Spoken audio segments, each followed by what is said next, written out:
Muy buenos días. La verdad que estamos muy contentos de poder estar hoy aquí, celebrando a Mario Marcel. Bueno, saludamos inicialmente a don Guillermo Marchal, prorector de la Universidad Católica, que le ha pedido al rector que no podía estar presente hoy día, así que agradecemos la presencia del prorector. Voy a leer los nombres de los economistas que están celebrando a Mario Marcel.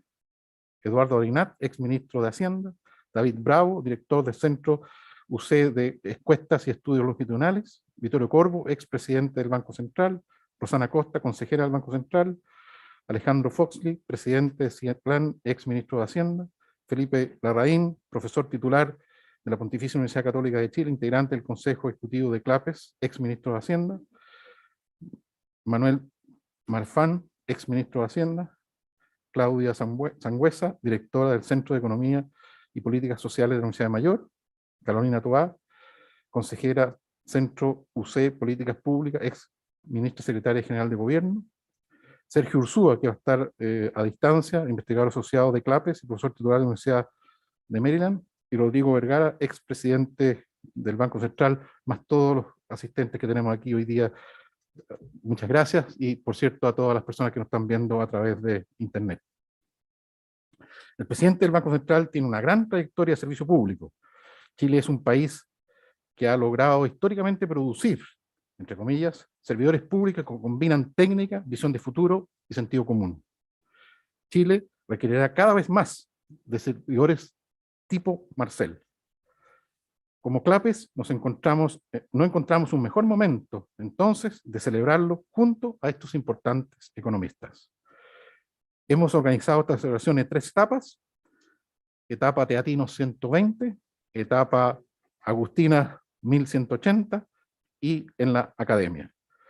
Para partir entonces, celebrando, partimos con Teatino 120 y le pedimos a Felipe Larraín que haga la introducción.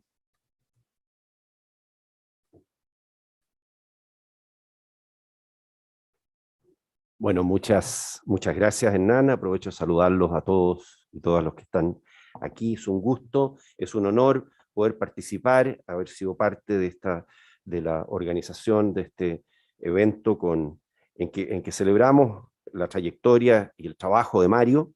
Y en esta etapa, en esta primera etapa, que es Teatino 120, hay un grupo de personas que hemos compartido con Mario desde distintas perspectivas, pero que hemos estado en Teatino 120. Entonces, yo quiero, hacer una explicación. En primer lugar, vamos a irnos aquí en orden casi alfabético, y habíamos pensado en partir con doña Carolina, pero ella va a estar al final del evento de Teatino 120. Entonces, partimos con don Eduardo Aninat. Gracias, Eduardo. Muchas gracias. Saludo a todos los colegas, autoridades, al vicerrector, y parto al tiro porque hay solo 5 minutos. Yo creo que hoy día, este lunes aquí, nadie podía haber fallado a esta cita. Nadie. En honor y en reconocimiento a la labor de don Mario Marcel. Voy a partir primero con un par de observaciones conceptuales rápidas. El desafío de adoptar. Agarofobia, define el diccionario, es el temor a dejar un lugar seguro, el temor de entrar en situaciones complejas y el temor a perder control. Y cuando uno mira las columnas del Banco Central, su edificio, su gran formalidad, uno dice, bueno, es un lugar seguro.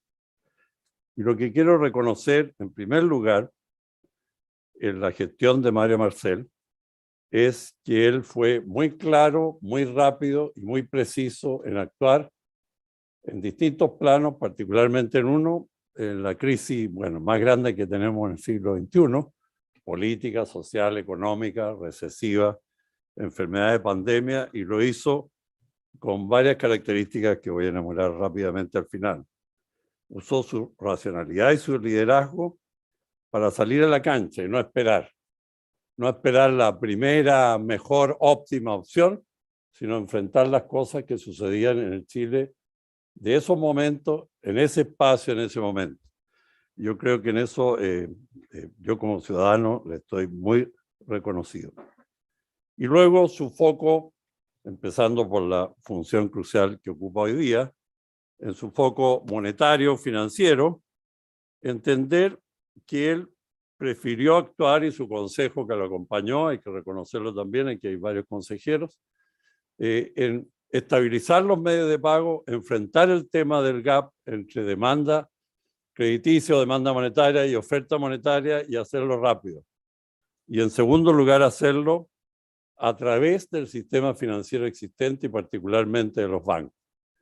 Aquí hubo una muy buena coordinación con Hacienda, Hacienda de esta época, no del pasado, y creo que eso salvó muchos problemas adicionales que pudiésemos haber tenido al haber parado el mecanismo de transmisión del sistema bancario financiero, que como se ha experimentado en varias crisis en el mundo, es un sistema esencialmente eficaz y rápido, nos guste o no, para atemperar las ansiedades y llegar a los ciudadanos directamente por varias vías. Y yo creo que en su experiencia más fiscal, que es el campo más directo, mío al menos, hay dos cosas que le han ayudado mucho a Mario, creo yo, una hipótesis, para ejercer en majestuosidad su labor de estos 2 o 3 años, particularmente este año que se va al 21, que ya se fue. Primero, su trabajo práctico, profesional, internacional en la OECD.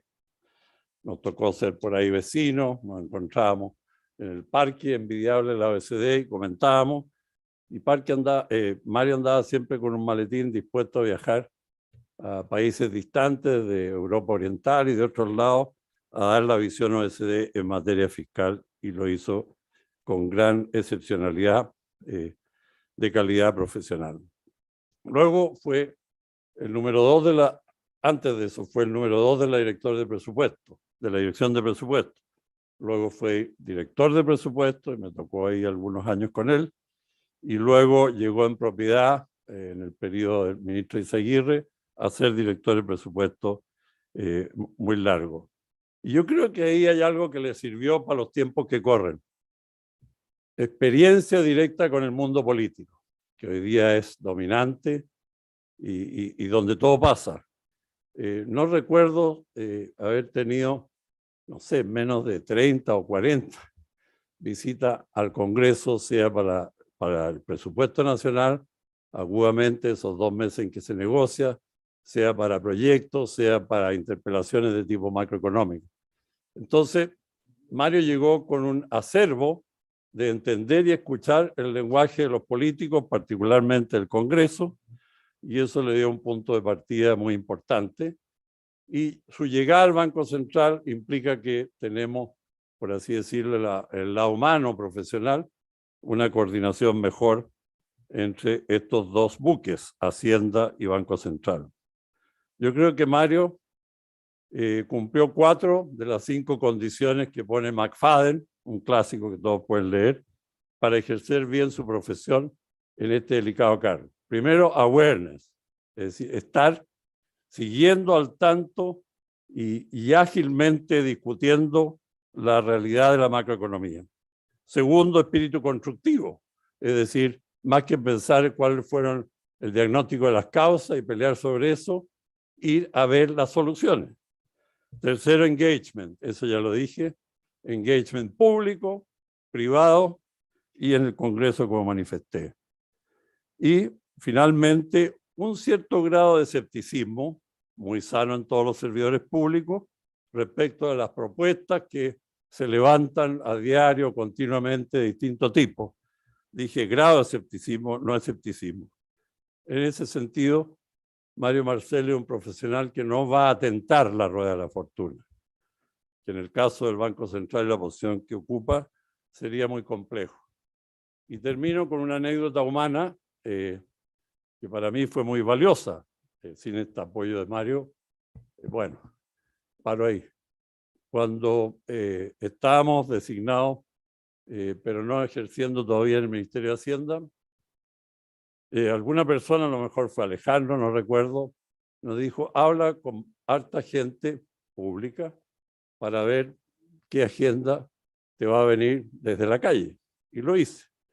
Me acompañó un distinguido abogado, Oscar Pizarro, que en paz descanse, y una de las sesiones muy importantes que tuvimos en febrero, subíamos el 11 de marzo, fue visitar a don Patricio Elbe. Y él, en la sencillez de su hogar, la misma casa que hoy día ocupa la señora Leonor, tuvimos 4 o 4 horas y media, nos quería dejar almorzar. Se veía ahí la botella de vino descorchada ya, y nos contó que por razón de recuperar la institucionalidad y por razón de la transición y de las circunstancias de entonces, entre comillas, los gremios se habían portado relativamente bien, no habían hecho bolitas al gobierno mayormente, a pesar que habían habido otros desafíos. Y me dijo, si yo estuviera en sus zapatos, ministro, investigaría bien cómo anda la agenda de los gremios del sector público, de los gremios del sector privado, de distintas agrupaciones, que a veces son muy vocales, para que por lo menos esté sensible a lo que viene. Y bueno, cuando llegamos a Hacienda, el destino me puso a la mano Mario Marcel, no sé por qué no fue Arellano y Marcel, pero ese es otro tema. Arellano fue un lujo de director de presupuesto, lo echo de menos aquí. Y Mario era taciturno y callado. Yo creo que todavía es callado, eso es muy bueno, porque cuando habla, habla poco, pero bien. Me dijo, yo lo ayudo, ministro. Nos conocíamos, pero no tanto. Y estuvimos semana y semana haciendo una famosa matriz, una matriz larga, donde se ponían sectores, gremios, grupos de presión, tanto públicos como privados, y poníamos algunos parámetros, aunque fueran arriesgados en la época, para poder de alguna manera dimensionar lo que venía en los 6 años, perdón, y particularmente al principio. Y gracias a esa matriz y la labor abnegada que hizo Mario, que no le correspondía, pudimos, creo que, enfrentar bien algunas presiones que más bien fueron del gabinete de la época, no menciona a nadie. En una sesión por ahí por mayo, creo que Joaquín se acuerda de eso también, en que nos dieron 3 o 4 horas para exponer la agenda inicial del año 1 del gobierno de Frei, y esta matriz sirvió mucho para por lo menos priorizar, ordenar y tener ese awareness de lo que se venía en un gobierno que ciertamente fue exitoso. Así que yo quería reconocerle a Mario esa labor que no le correspondía y lo mucho que sirvió en la época. Muchas gracias.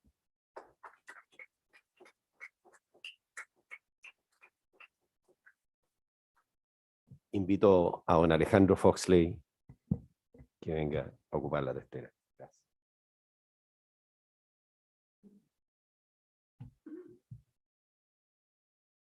Yo voy a tratar de hacer lo que prometió, pero no hizo Eduardo, que era hablar de menos de 5 minutos.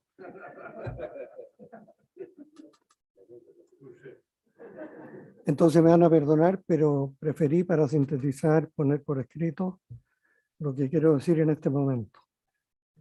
Yo creo que este es un momento muy oportuno para hacer este reconocimiento a Mario Marcel. Es un momento de alta incertidumbre respecto de lo que viene en la economía mundial, en América Latina y en Chile. Y en Chile hay que poner toda la multidimensión de temas que están todavía sin resolver. Es cuestión de ver lo que son las conversaciones en la convención constituyente, en el Parlamento, etc.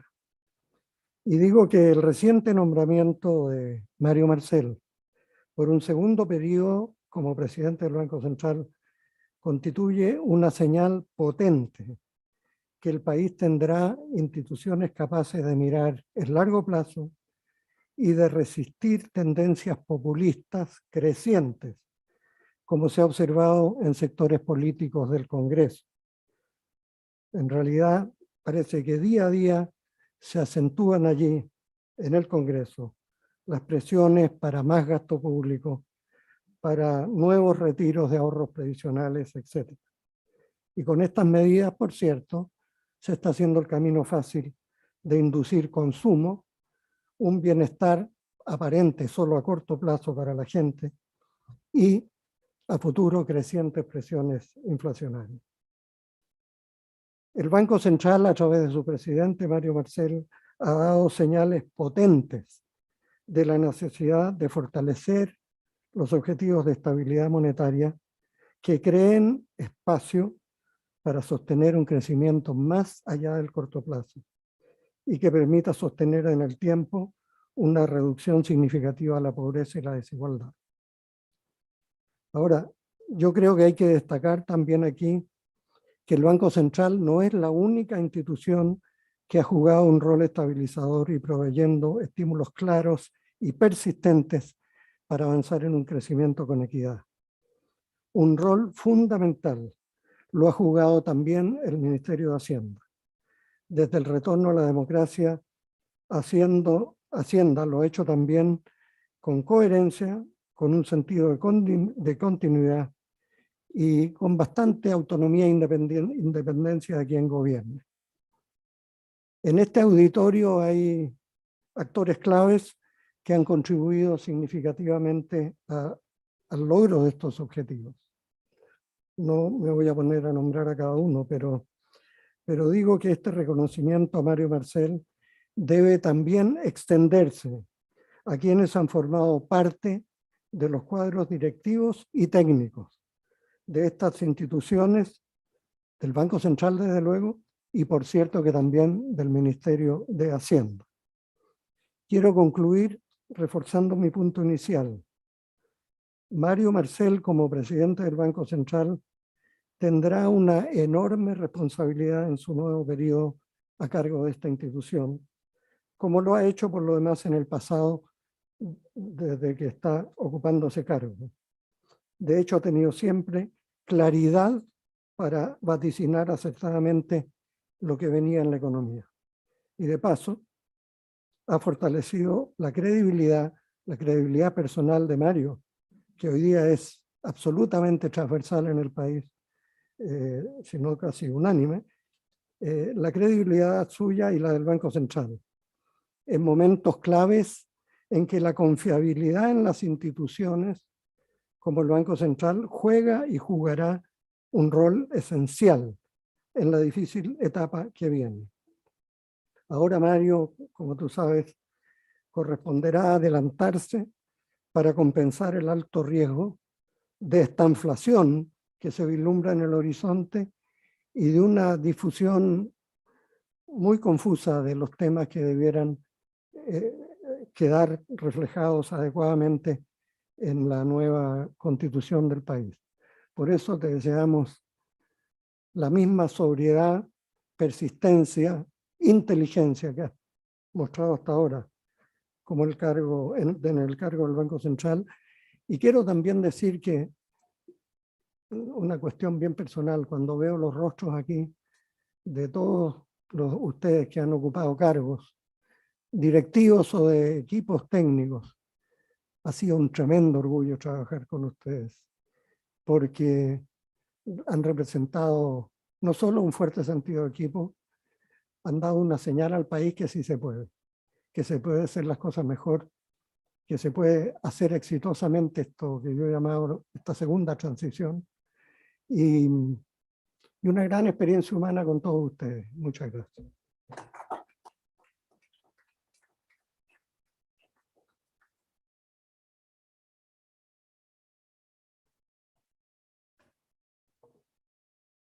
Bueno, yo voy todo gante a hablar con mascarilla. Así es que ahora en orden alfabético me toca a mí, así que voy a partir diciendo que es un enorme gusto participar en este merecido homenaje a Mario Marcel, junto a tan distinguidos colegas y amigos. Me tocó interactuar estrechamente con Mario por casi un año y medio, entre marzo de 2018 y octubre de 2019. Nos reuníamos semanalmente y hablábamos más seguido aún, dependiendo de los eventos. Una vez al mes, en el Consejo del Banco Central. otra vez al mes en el CEF, en el Consejo de Estabilidad Financiera, y almuerzos que turnábamos la sede, y yo quiero reconocer que se comía mejor en el Banco Central que en Hacienda. Y además rodeado de una pinacoteca, lo que, bueno, yo siempre recordaba a mis amigos presidentes del Banco Central con quien me tocó interactuar, que era más fácil financiar esa pinacoteca y almuerzo con la emisión fiscal, la emisión monetaria, que con los recursos fiscales. Bueno, pero antes nos habíamos conocido con Mario en Cieplan. Luego nos tocó trabajar en la Comisión Fiscal de 2010. Voy a recordarlo esto porque creo que es importante. A mi juicio, destacan en Mario, lo que a mí me ha tocado conocer, su gran profesionalismo, calidad humana, pero también el ser un gran jugador de equipo y su tranquilidad en momentos difíciles, ¿no? Cosa que me voy a referir al terminar. Recuerdo especialmente el trabajo en conjunto con varios distinguidos economistas que convocamos en el Ministerio de Hacienda en 2010 para perfeccionar la regla fiscal, comisión presidida por don Vittorio Corvo, pero también en que participó Ricardo Caballero, Francisco Rosende, Klaus Schmidt-Hebel, Rodrigo Vergara, aquí presente, y Joaquín Vial, también acá. Y esta comisión tenía un nombre más largo, es decir, Comisión para el Diseño de una Política Fiscal de Balance Estructural de Segunda Generación para Chile. En la iteración con esta comisión surgieron varias ideas que luego llegaron a ser adoptadas, y algunas pasaron a ser políticas públicas. Por ejemplo, el recálculo del balance estructural 2009, la creación del Consejo Fiscal Asesor, primero como un consejo autónomo creado por decreto, luego, posteriormente, creado por ley, y pasó a ser Consejo Fiscal Autónomo. La idea de cláusulas de escape de la regla fiscal para circunstancias excepcionales. Bueno, a Mario le ha correspondido ser presidente del Banco Central desde diciembre de 2016 y consejero desde octubre de 2015. Presidencia en que, bueno, hoy día está muy en boga y es muy utilizada la discusión de la inflación, pero la inflación promedio de la década del periodo de Mario estaba alineado con la meta del Banco Central. Fíjese que yo calculé que en el periodo de la presidencia la inflación promedio alcanzó 2,9% hasta diciembre de 2021. Y está muy cercana a la meta del Banco Central si consideramos su periodo consejero, 3,1%. Así que se le escapó un poco ahora último, presidente, pero en promedio ha estado ahí. También ha sido un periodo de alta volatilidad del crecimiento debido a shocks exógenos que ha enfrentado el país, el estallido social y la violencia, la pandemia del COVID-19 y un inédito nivel de incertidumbre política y económica, elecciones, el debate constituyente. Pero incluso antes de eso, a fines de 2018, inicios de 2019, trabajamos en conjunto con Mario para enfrentar los efectos de la guerra comercial entre Estados Unidos y China, que generó un fuerte shock sobre la economía chilena, gran causante de la desaceleración del primer semestre de 2019. Estos shocks generaron riesgos financieros y presiones inflacionarias que el Banco Central ha enfrentado con éxito, trabajando en coordinación con el Ministerio de Hacienda, la Comisión para el Mercado Financiero, también en el marco del Consejo de Estabilidad Financiera. El Banco Central ha actuado en forma decidida y coordinada con otras instituciones para enfrentar los shocks que sufrió la economía. Con el inicio de la pandemia, el Banco Central llevó la TPM a un mínimo técnico de 0,5%, nivel que se mantuvo hasta julio de 2021. Esta medida, sumada a la provisión de liquidez al sistema financiero, permitió estabilizar la economía post-crisis social y pandemia, evitar una contracción mayor del producto, un deterioro mayor del mercado laboral y sentar las bases para la recuperación posterior. La liquidez aportada por el Banco Central, las garantías del FOGAPE y la flexibilidad regulatoria de la CMF permitieron un comportamiento contracíclico del crédito, por primera vez en la historia de las recesiones en Chile, según el propio Banco Central nos ha documentado.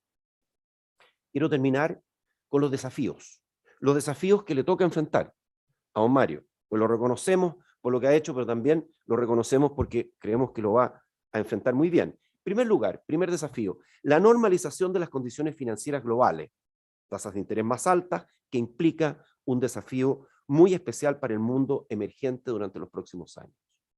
Segundo, seguir lidiando con los efectos de la pandemia del COVID-19 sobre la actividad económica y la inflación, con impactos en las cadenas logísticas, la liquidez de los hogares, el empleo y los salarios. Tercero, este año será uno de profunda desaceleración de la economía, con inflación elevada. La inflación sobre 7% es el principal tema que deberá ocupar la atención del Banco Central este año. Cuarto, la alta liquidez ocasionada por las transferencias fiscales y los retiros de fondos provisionales, sumado a la incertidumbre política y económica, explica el aumento reciente de la inflación. De acuerdo con el Banco Central, 3/4 del aumento de inflación se explica por factores internos de Chile: alta liquidez, depreciación del peso. Quinto, el alza de los precios está produciendo un incipiente desanclaje de las expectativas de inflación, lo que hace necesario nuevos aumentos en la tasa de interés. Y por último, pero no menos importante, en otro ámbito, la nueva Constitución podría modificar aspectos claves relacionados con el Banco Central, no solo en términos de su autonomía, sino también en términos de sus objetivos, discusión que está hoy día recogida en la prensa. Así es que creo que me quedo con esos 6 desafíos y quiero terminar con una reflexión. Destacaba en Mario su tranquilidad, especialmente en momentos difíciles. Hay muchos buenos capitanes en mares calmados. Algunos dicen capitanes de agua dulce. Pero hay muy pocos buenos capitanes para aguas borrascosas. Por eso, si usted tiene que enfrentar una tormenta importante, vaya tranquilo en el barco de Mario. Muchas gracias.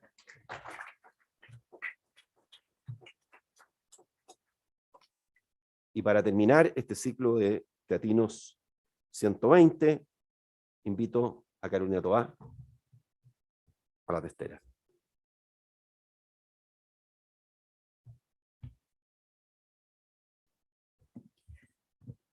Bueno, me toca aquí cumplir un rol un poco distinto.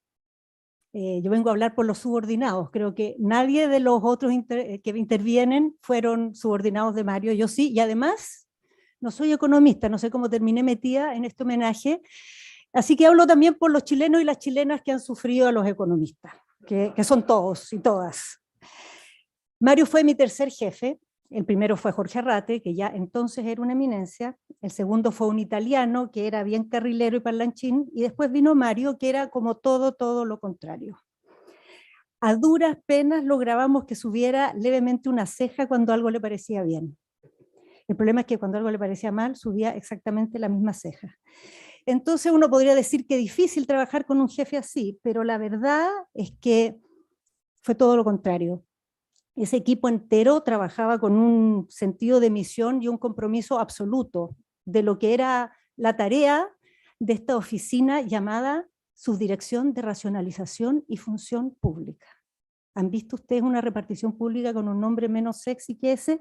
Pero bueno, la misión era sí bastante atractiva y la impronta que le puso Mario aún más, porque ahí en lo que se trabajó en esos años fue en la idea de tener un Estado capaz y moderno, un Estado que aspirara a la excelencia, un Estado que permitiera que las personas que se atendían como ciudadanos sintieran que siendo ciudadanos y no clientes, tenían más y no menos derecho a esperar un trato digno y un buen servicio. Y se hizo mucho por esa causa, mucha gente que hoy día abunda bastante y que se juega o quiere un Estado fuerte, creo que tendría mucho que aprender de lo que se hizo en esos años y del compromiso que tuvo Mario y todo ese equipo que en realidad lideraba la Vicky, secundado por la Marcela, que eran como las dos escuderas de Mario en la DIPRES en esos años. Ese periodo tuvo un momento bien importante cuando Mario fue parte del equipo que concibió la jornada escolar completa. Esa vez se le notó un poquito la emoción, a pesar de que hemos dicho que el cabro no era muy expresivo, era un entusiasmo casi incontenible. Y eso dio lugar, bueno, esa reforma yo creo que el tiempo todavía no le ha hecho justicia, lo que representó, lo que significó como esfuerzo del Estado por abatir las barreras de la cuna en la educación y también la posibilidad de las mujeres de trabajar. Y ese episodio terminó con una pseudo salida de Mario de la DIPRES que se iba a ir a hacerse cargo de la JEC. Le hicimos despedidas, hubo regalos, lágrimas, y después no se fue nada, porque hubo un cambio de gabinete y unos enredos, y terminó prolongándose ese periodo, pero finalmente partió al BID, y al regreso en el gobierno de Lagos, yo ya no era subordinada, era subsecretaria, pero me tocó de nuevo hacer varias cosas con él, algunas que no se conocen para nada. Mario fue clave en conseguir, venía llegando al BID, eso debe haber ayudado, conseguir un crédito que nos otorgaron para sacar adelante la política de fortalecimiento de la sociedad civil, que se tradujo en una directiva presidencial de participación y que dio lugar a 2 proyectos de ley, el proyecto de ley de participación ciudadana y el proyecto de no discriminación. Esos 2 proyectos, con el perdón de los presentes, fue boicoteado en el Congreso por 10 años por la derecha, pero finalmente vieron la luz y hoy día son leyes vigentes. Pocos saben que uno de los padres de esa iniciativa fue Mario, con ese apoyo que le dio para que hubiera financiamiento en el echar a andar este programa. Otro que tampoco se conoce mucho es que Mario fue contraparte del CERNAME en el primer esfuerzo por transversalizar el género en la administración pública, el año 2001, cuando estas palabras casi no existían en nuestro léxico. Se logró imponer a todos los servicios públicos la obligación de tener metas de género y vincular el PMG con esas metas. No les quiero decir las caras que ponían los jefes de servicio cuando les venían con esta extravagancia y lo que pelaban en los pasillos, pero cuando vieron que había PMG, si se cumplían los indicadores y si no, no, se lo empezaron a tomar en serio. Y salieron de ahí muchas cosas. Una, por ejemplo, es que la Super de Bancos puso en su indicador el lograr con la banca privada indicadores directos del comportamiento de las mujeres en el sistema financiero, y ahí empezamos a ver con datos ya amplios que las mujeres pedían más créditos hipotecarios, iguales créditos de consumo, casi no tenían acceso a créditos de capital, que pagaban el doble de bien, y seguro que esto ha tenido impacto. Yo no sabría decirles en qué, pero seguro que lo ha tenido en el acceso y la manera en que son vistas las mujeres también como usuarias del sistema financiero. Bueno, de ese periodo también es la regla del superávit estructural. Todos sabemos que ha sido una política muchas veces renegada o vista por desdén por el sector de Mario, que también es el mío. Pero bueno, la vida es muy intrincada y da muchas vueltas, ¿no? Los que somos agnósticos tenemos derecho a pensar que Dios no existe, pero lo que no podemos poner en duda es lo intrincados que son los caminos del Señor, porque en la práctica lo que ha terminado pasando es que hoy día el superávit estructural es un objeto del deseo de todo el mundo, totalmente evaluado como una política necesaria y, enhorabuena, como parte importante de la sustentabilidad de cualquier gobierno que intente hacer reformas y transformaciones, para que esas transformaciones no lleven al país al desfonde y no sean seguidas después por contrarreformas. Años después me volví a topar con Mario cuando estaba en la OECD. En esa época yo era alcaldesa, y Mario estaba metido en estos temas de la descentralización. Los temas de la descentralización son de las cosas que tienen más resistencia en Chile, de izquierda a derecha. Y la verdad es que este caballero, que ha sido acusado de ser un halcón que defiende los intereses de los poderosos, de ser un manito de guagua que esconde la plata, que ha sido acusado de ser un tecnócrata insensible que no conecta con los sentires ciudadanos, ha estado detrás de gran parte de las reformas más progresistas que se han hecho desde el retorno a la democracia, como algunas de las que mencioné, y también como el esfuerzo de poner la descentralización en la agenda, que en esos años, desde la OECD, con los informes que se produjeron, realmente tuvo un impacto en poner este debate y también en que se dieran algunos pasos. Para quedarme los 5 minutos, voy a terminar diciendo lo siguiente. Al contrario de mis antecesores, pienso que hoy realmente es cuando este homenaje menos lo necesita Mario. Ha tenido reconocimientos que han llovido por todos lados, incluido la renovación de su periodo como presidente del Banco Central con apoyo transversal, algo impensado.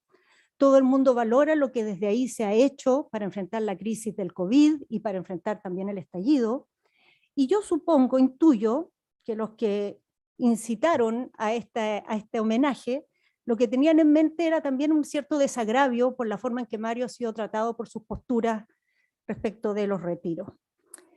La verdad es que le han dado hartos palos bien destemplados, bien injustos y oportunistas, pero creo que la postura que Mario ha tenido en esa materia, a diferencia de las otras oportunidades que mencioné, no ha sido ni heroica ni audaz, ha sido simplemente decente.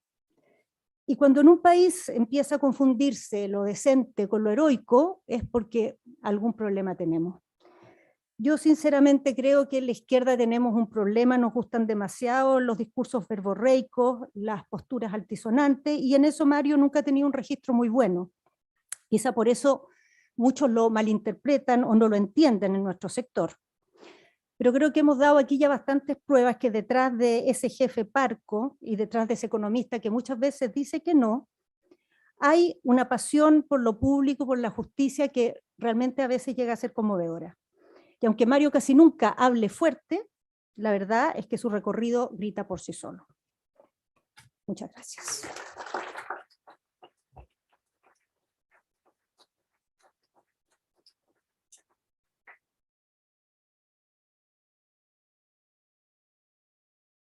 Entonces ahora me corresponde a mí dirigir el segundo módulo, en el cual vamos a referirnos más a su periodo, más que todo en el Banco Central.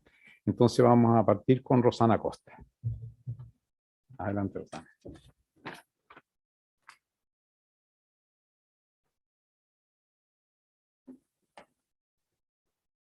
Gracias, Vittorio. Gracias, Felipe, por este encuentro.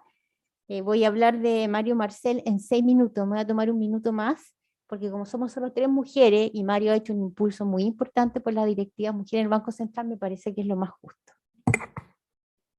Mario, el economista, es de sobra conocido y reconocido por su trayectoria, por su dedicación y por sus logros. Una trayectoria que ha dejado huella y que trasluce a una persona esencialmente institucional, comprometida, trabajadora, analítica, que cree profundamente en el trabajo en equipo y logra sumar a las personas, contagiándolos con su empeño por aportar al país como un real servidor público. Un economista versátil, que ha pasado desde las políticas públicas, sumergiéndose en los más diversos temas, para pasar a la política fiscal y finalmente a la política monetaria. Esto último en la presidencia del Banco Central en un periodo altamente complejo. Todas esas etapas fueron sorteadas con éxito y dejando su sello. Recuerdo un jefe de sector en la dirección de presupuesto que recordaba años después, aún sorprendido, a Mario muy involucrado en el análisis de la reforma educacional, como dijo Carolina, la jornada escolar completa, para lo cual tenía en su oficina varias rumas de libros, y él estaba convencido que se los sabía todos, no que los hubiera leído. Tiene una preocupación y valoración por reforzar las instituciones, no solo porque fue un actor importante en la implementación de la regla fiscal impulsada por el ministro Izaguirre, tema que alguna vez me mencionó había surgido fugazmente como un interés de él desde su tesis sobre indicadores líderes, cuyo original está hoy día en la FED. Se preocupó mucho de la modernización del Estado y en las instituciones en que ha estado se ha ocupado por su gestión y por dejar instaladas buenas prácticas para fortalecerlas. Lo hizo en DIPRES y lo está haciendo en el propio Banco Central, donde ha ido dejando su sello a través del plan estratégico e impulsando otras innovaciones organizacionales. También ha mostrado interés por la historia. En el aniversario 75 de la Dirección de Presupuesto, logró involucrar a los funcionarios y exfuncionarios en el desafío de escribir sobre la historia de la institución que no tenía registro. Yo personalmente lo conozco en 3 etapas diferentes. La primera, siendo él director de presupuesto, y yo alguien que leía los footnotes y las glosas para entender lo que se estaba haciendo. La segunda, en la Comisión Marcel para la Reforma Previsional. Estoy casi segura que le dedicó mucho tiempo a pensar en la organización del grupo, leyendo y estudiando sobre las comisiones asesoras en otros países y sus dinámicas, sin dejar nada al azar. Constaté su capacidad de escucha, su empeño por una propuesta sólida y concordada. Tercero, en el Banco Central, donde también ha mostrado su gran capacidad de trabajo, su versatilidad, su motivación por el servicio público, su liderazgo en momentos turbulentos. Seguramente estoy participando en este panel para hablar de sus logros en esta tercera y última etapa. Lo lamento mucho, pero no es lo que voy a hacer en lo que sigue. Todos conocemos sus logros profesionales. Yo esta vez quise investigar un poquito más sobre Mario Marcel. Y ese es el perfil que voy a compartir con ustedes en el tiempo que me resta, y como corresponde, voy a reservar mis fuentes. No te preocupes, Mario, que esta parte tiene autocensura. Mario estudió en el Instituto Nacional, donde logró el primer lugar en la prueba de selección entre 1.625 alumnos. Creo que no me equivoco en ninguno. Ese año ingresaba a 6º grado. Cuentan que no era Mateo en el sentido tradicional, porque desarrollaba otras diversas actividades, lo que no quita que se lo supiera todo y fuese primero del curso. Era muy empeñoso jugando baby fútbol, integrando el equipo B. Además, pololeaba. Tiene un gran cariño por el instituto, donde forjó muchas amistades, muy diversas todas, y con las cuales tiene aún contacto por WhatsApp. De hecho, sigue ligado a sus compañeros de generación y el año 2016, junto a sus ex compañeros del cuarto E, participó en un viaje de estudio a Villarrica para celebrar los 40 años. El propio rector del instituto salió a despedir la delegación. Este grupo suele reunirse y entiendo que hace muy poquito estuvieron juntos. Mario no solo siente cariño por sus compañeros de curso, tiene un cariño especial y entrañable por quien fuera su profesor jefe, Alejandro Ruiz, por su profesor de castellano, el señor Infante, quien le enseñó la importancia de leer la prensa. Los menciono para hacerlos partícipes orgullosos del vuelo que su ex alumno ha dado. Y ya estando en el banco y como presidente mostró su emoción durante el lanzamiento del concurso Economía Más Cerca en el instituto. Ese día cantó con pasión junto al rector y autoridades del establecimiento el himno de su colegio. Luego en la universidad destacó como el mejor alumno de la promoción de Ingeniería Comercial de 1977 a 1981 en la FEN. Se convirtió así en el primer miembro de su familia en obtener un título universitario. Forjó allí su calidad analítica y rigurosidad, y fue desde la universidad que inició su relación con CIEPLAN como ayudante de investigación, donde forjó amigos y le tomó el pulso a las políticas públicas. Mario parece como una persona inmutable. Me mencionaron una charla de modernización del Estado acompañado por Allen Chick en la tarima. ¿Te acuerdas? Cuentan que Allen se cayó de la tarima al suelo, pero la presentación continuó con él en el suelo como si nada hubiera pasado. Sin embargo, está lejos de ser frío o insensible. Un amigo suyo lo describe como una persona, comillas, generosa a rabiar, pero en privado. Adora leer, es capaz de estar leyendo 5 libros a la par y su gusto es diverso, desde novelas hasta la crisis financiera del 98, de la cual leyó mucho cuando vivía en Estados Unidos, como que intuía lo que le esperaba, sin saber las funciones que luego asumiría. Fan de los Beatles, en especial de John Lennon, del jazz, amante del arte, lo que sus amigos sabían muy bien. En la celebración de su matrimonio en la casa de sus suegros, en La Reina, le regalaron pinturas, pero tenían que ser sin marco porque había que llevárselas a los pocos días a Estados Unidos. También me mencionaron su gusto por el pollo de grano, con que celebraba a algunos de sus amigos que lo visitaban en Francia, y las sabrosas costillas de cerdo. Tiene además un especial interés por la arquitectura, lo que en algún momento fue una opción profesional muy cercana, finalmente desplazada por la economía. Él y su señora Pamela comparten esta afición y se han dedicado a remodelar las casas en las que han vivido en los diversos países. Han elegido casas antiguas pensando precisamente en cambiarlas a su gusto.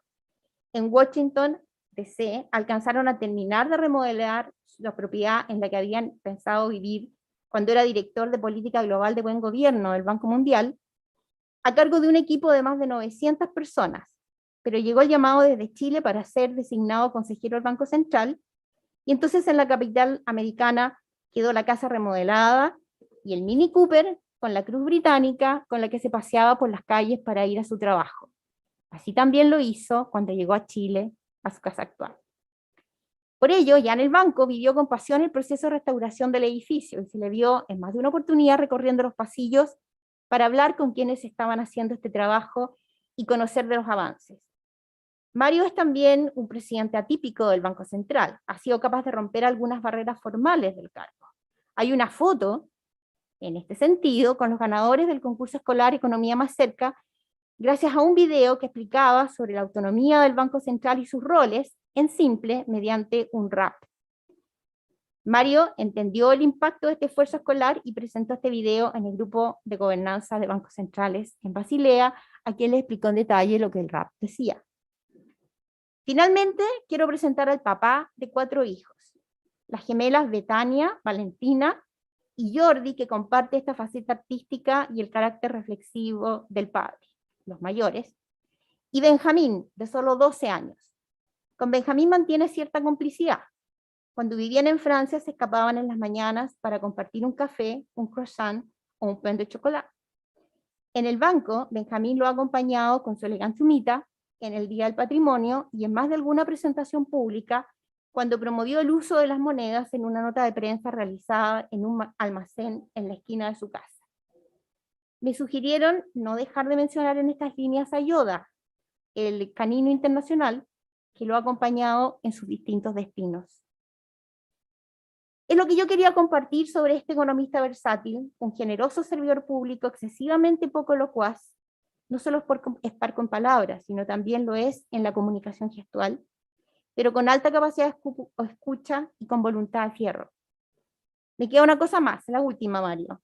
Mario tiene una debilidad por las corbatas y por su originalidad. Quiero decir que ha sido muy grato, ha sido un orgullo formar parte de estos años turbulentos, integrar este equipo, y mis colegas consejeros, el equipo del banco que está acá, y enfrentar juntos los desafíos que se vienen. Y felicito a Clapes por este homenaje a Mario Marcel. Gracias.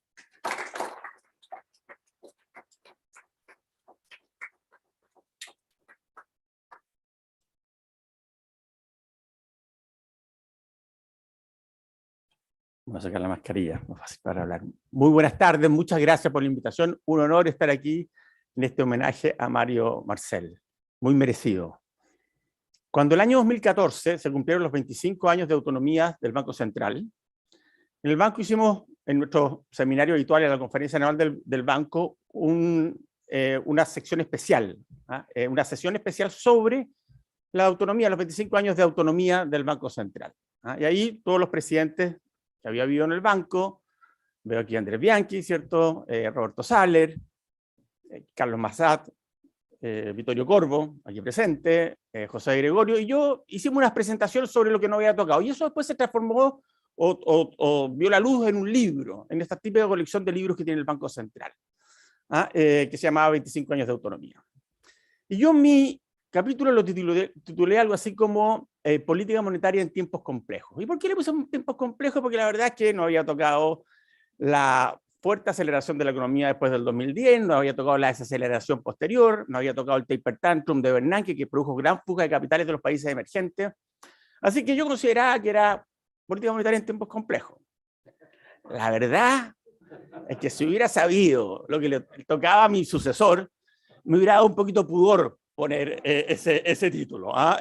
Si pudiera, ya está impreso, no se puede cambiar, pero ciertamente le ha tocado tiempos extraordinariamente complejos a Mario Marcel en el Banco Central. Y creo que junto con el Consejo, que aquí veo a Rosana, a Joaquín, ¿qué más? A Pablo García, ahí atrás, y Alberto Nodón, que no lo veo, y los que lo acompañaron previamente han hecho una labor magistral, porque ha sido muy difícil. Ha sido muy político, y es muy complejo en un Banco Central autónomo que debe abstraerse de la política. Ustedes saben que los bancos centrales normalmente, y aquí perdonen por hablar en primera persona, toman como dado, o tomamos como dado el resto del mundo, porque no debemos, no se debe entrar en ámbitos para los cuales no hay mandato o que no corresponde. Y uno de esos es político, el otro es política fiscal. Sin embargo, la Carola mencionaba el tema de los retiros, era un tema que era muy político, pero también era un tema que tenía efectos sobre el mandato del Banco Central, era un normal funcionamiento de los pagos internos y externos. O sea, era natural entrar en eso y entrar con una opinión técnica. Y creo que se hizo en forma magistral, en forma prudente, en forma muy precisa. Y si bien es cierto que hubo ataques importantes, como los que mencionaba la Carola, yo creo que en general hubo bastante consenso que la labor del Banco Central fue particularmente técnica, positiva y de mucha información sobre lo que estaba pasando y cuáles eran las consecuencias de las medidas que se estaban tomando. Así que gran felicitación por todo lo que se hizo durante este periodo, y simplemente estoy mencionando ese tema, porque la verdad es que son muchos más y muy complejos. Ese era el primer tema sobre el cual yo quería hablar, la pericia, la inteligencia, la prudencia con que se ha manejado esta institución durante estos últimos años que han sido particularmente complejos. Lo segundo, y Felipe de la Raíz se me adelantó un poco, quería hablar sobre los desafíos, porque es importante también hablar cuáles son los desafíos. Desgraciadamente, no podemos decir que la turbulencia ya pasó y por lo tanto ahora vienen mares calmos y bueno, ahora un poco cosechar lo que hizo previamente. Creo que los tiempos que se vienen son muy complejos. Yo quiero mencionar dos desafíos importantes que tiene el Banco Central en los próximos años. Felipe lo mencionó, yo quiero profundizar un poquito en ello. El primero, por supuesto, es el Banco Central en la nueva Constitución. Que es un tema particularmente complejo que está en boca de todos, está en la prensa, de hecho hoy día en la prensa, en primera plana, digamos, hay toda una discusión sobre cuál sería el rol, el mandato y las similitudes y diferencias del Banco Central actual, la actual constitución actual versus el que va a haber en una nueva constitución. Creo que ahí hay temas muy complejos y el Banco Central ha estado informando durante todo este periodo a los autores, a los actores políticos relevantes sobre esta materia. A mí me ha tocado ver esa información y creo que se ha hecho de nuevo en forma muy magistral, en forma muy precisa, en forma muy austera y muy prudente. Cuando se habla sobre, por ejemplo, extender el mandato del Banco Central, uno puede entender la discusión respecto a si tener un mandato global como tiene la Reserva Federal, incluyendo también empleo. De hecho, en la práctica así se hace, en la formulación de la política monetaria así se hace. Podría dar muchos ejemplos, pero me voy a tratar de tener a mi tiempo, así que no lo voy a hacer aquí. Sin embargo, cuando se habla de extender el mandato a diversificación productiva, desarrollo, apoyo de pymes, uno ciertamente le surgen dudas gigantescas. Y hay que tener mucho cuidado en esta materia por cuanto un mandato muy amplio, la verdad es que se traduce en un problema de control democrático y finalmente pareciera ser un banco central más fuerte, pero en la práctica termina siendo un banco central más débil y además muy frágil y muy sujeto a los vaivenes políticos. El control democrático se hace más difícil. Creo que el banco ha sido muy preciso. Yo he seguido la discusión y todas las presentaciones que ha hecho el Banco Central en la época de Mario y el resto de los consejeros y creo que se ha hecho con mucha pericia. Y el segundo tema, por supuesto, también lo mencionó Felipe, es la inflación. Estamos con una inflación muy alta.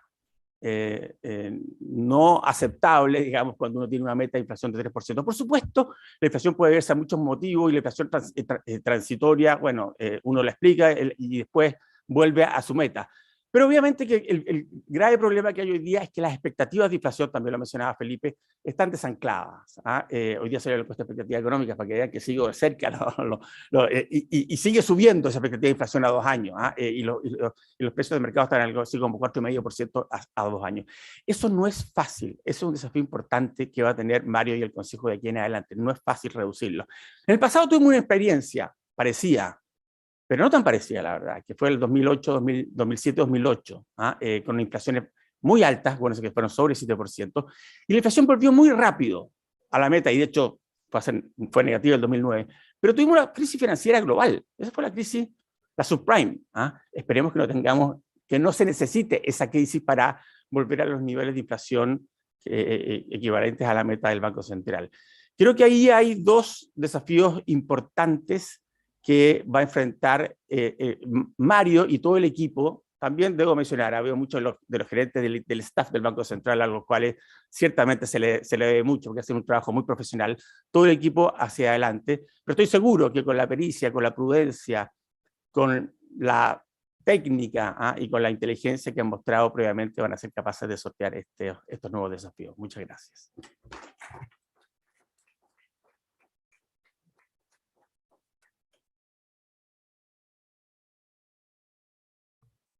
Yo creo que se ha dicho casi todo. Yo voy a hacer algunos puntos adicionales que creo que vale la pena resaltar. Primero, no hay duda que Mario es un gran servidor público por excelencia, no solamente el trabajo que se describió en el Ministerio de Hacienda, la elección de presupuestos, desde abajo, pero también internacionalmente, o sea, el rol que jugó en el BID, todo lo que es gobernanza, en la OSD y después en el Banco Mundial, o sea, las 3 instituciones claves internacionales en estos ámbitos. O sea, hizo una gran contribución y en puestos bastante senior. O sea, entonces yo creo que eso muestra su su extensión mucho más allá del área chica de la economía chilena. Entonces, eso quisiera resaltar primero. Después habló de la regla fiscal. A mí me tocó presidir esa comisión que habló Felipe recién sobre modernizar la regla. Ahí muchas veces la discusión no era fácil, especialmente con el medio que teníamos en ese momento por la situación que estaba el país, pero fue un profesional distinguido, que contribuyó en forma seria y profesional. Y muchas veces los ataques principales venían de los que habían excedido la regla. Pero ahí el profesionalismo de Mario le dio mucho más valor incluso al informe nuestro. Entonces yo quiero resaltar el rol que jugó estando en una institución internacional, o sea, lo hizo usando su propio tiempo y conectado, y cuando venía a Chile trabajaba con nosotros, y fue un trabajo de primera, donde el input de él fue un elemento central. Le tocó asumir la presidencia del banco en un periodo difícil, ¿no?, donde la institución ha estado sometida a grandes demandas y presiones, y liderar la respuesta a dos grandes shocks. No fue, como se dijo muy bien, no aguas tranquilas, a los dos grandes shocks, partiendo por el estallido social y después siguiendo por la crisis. Y ahí, cuando se escribe la historia, la respuesta que hizo, coordinada con el Ministerio de Hacienda, también la respuesta que ha hecho la autoridad pública, van a estar entre las más destacadas entre los países emergentes y en desarrollo. O sea, y bueno, se construyó de nuevo con cosas que él mismo había contribuido antes mientras estaba en la dirección de presupuesto. La regla fiscal sirvió mucho porque hubieron años en los cuales se acumularon los recursos, y eso permitió gran parte de esa navegación, y también el trabajo que había hecho el Banco Central. O sea, tener un Banco Central con el profesionalismo que ha trabajado el banco, le permitió hacer políticas contracíclicas, que los ven en las películas, más otros países en el vecindario. Aquí se pudo hacer porque se había trabajado, o sea, estaba toda la institucionalidad. Entonces yo creo que, y ahí el liderazgo de él, con el apoyo del Consejo y del gran equipo profesional que tiene el banco, que meritocracia pura, y eso que se ha construido a través de los años, eso le permitió navegar en ese momento. Entonces yo creo que lo que se ha hecho por el banco y por el Ministerio de Hacienda permitió mitigar los efectos de estos shocks en los hogares y en las empresas. Pero ahora, como bien se ha dicho, con el aumento explosivo del populismo, que lo dijo muy bien también Alejandro en su intervención, esta capacidad se va a seguir poniendo a prueba. O sea, y yo creo que también el rol que jugó el Banco Central analizando el efecto que tiene del retiro de los fondos previsionales, no solamente desde el punto de vista macro, que le agregó gasolina a un incendio, sino que también desde el punto de vista de deteriorar el sistema de pensiones, pero también el efecto del mercado de capitales. Entonces ese rol es ingrato muchas veces, porque todo el mundo quiere de la demanda por populismo infinita, pero ese rol que lo haya hecho el Banco Central usando su capital político, para eso está el capital político y el capital que ha construido institucional, para eso está. Entonces yo creo que en eso ha hecho una gran tarea. Pero también concluyo, se le vienen momentos difíciles, pero el staff está en momentos difíciles no solamente por populismo interno, sino que ahora viene un ajuste muy grande también en las políticas monetarias en los países desarrollados. Y esos ajustes monetarios en los países desarrollados va a tumbar a muchos emergentes, que no tienen la fortaleza nuestra, pero los coletazos nos van a llegar igual. Entonces tenemos ese efecto, más el efecto del cambio de la Constitución. O sea, ahora hay que ponerle a todo el Banco Central chalecos para protegernos de estas tormentas. Este es el momento, se necesitan grandes cinturones de seguridad, pero se requiere también que tengamos la capacidad institucional para enfrentar las tareas, y siempre con ese profesionalismo. Y entonces le deseo a Mario, el gran capitán que dirija en este periodo, en esta gran institución, consejo y staff. Gracias.